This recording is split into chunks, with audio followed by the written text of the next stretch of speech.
Baiklah, saya Mardiansyah akan menjelaskan materi saya tentang etika profesi akuntansi.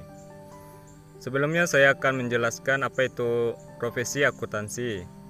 Profesi akuntansi adalah suatu pekerjaan yang memerlukan keahlian dan pelatihan di bidang akuntansi, serta mengikuti perkembangan bisnis dan profesinya.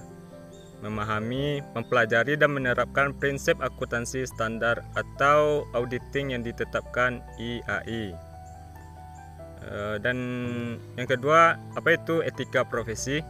Etika profesi adalah studi tentang benar dan salah atau baik buruk yang berkaitan dengan perilaku orang dalam menjalankan profesinya. Dan maka akan timbul pertanyaan, mengapa kode etik profesi akuntansi publik diperlukan? Yaitu untuk menjaga kepercayaan masyarakat akan kualitas audit dan jasa-jasa lainnya. Prinsip-prinsip akuntansi.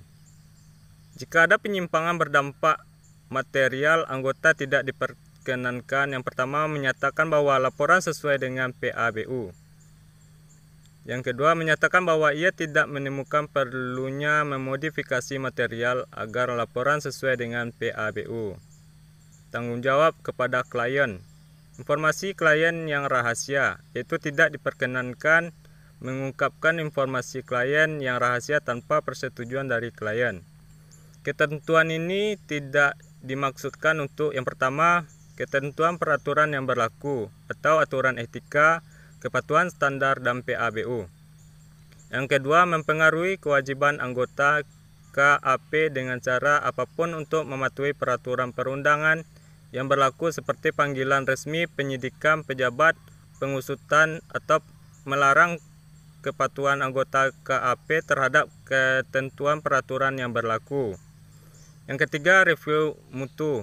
Yang keempat, menghalangi anggota dari pengaduan keluhan atau pemberian komentar atas penyidikan yang dilakukan oleh badan yang dibentuk IAI KAP dalam rangka penegakan disiplin anggota. Tanggung jawab pada rekan seprofesi. Wajib memelihara citra profesi atau tidak merusak reputasi rekan seprofesi. Komunikasi antar akuntan publik. Wajib berkomunikasi secara tertulis kepada AP terdahulu jika akan melakukan perikatan atau engagement. Wajib menanggapi secara tertulis. Perikatan atestasi. Reaudit tidak diperkenankan kecuali untuk memenuhi peraturan perundangan. Tanggung jawab dan praktik lain. Perbuatan dan perkataan yang mendiskreditkan. Perbuatan dan perkataan yang mencemarkan profesi.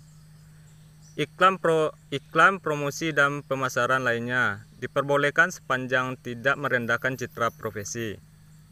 Komisi dan fee referral atau rujukan. Komisi diperbolehkan sepanjang tidak merendahkan citra profesi. Fee referral hanya sesama profesi. Bentuk organisasi dan KAP sesuai aturan, tidak menyesatkan dan merendahkan citra profesi. Pelanggaran etika profesi. Yang pertama, pelanggaran publikasi atau penawaran jasa tanpa permintaan, iklan surat kabar, pengedaran buletin kantor akuntan. Pelanggaran objektivitas opini atau mengecilkan penghasilan, memperbesar biaya suatu laporan keuangan. Pelanggaran independensi seorang internal auditor holding, mempunyai KAP yang memeriksa perusahaan anak holding tersebut. Pelanggaran hubungan administratif dengan teman seprofesi. Kasus menerima klien yang ditolak KAP lain berlatar belakang perang tarif. Perubahan opini akuntan tanpa pendukung kuat. WTP tanpa kertas kerja memadai.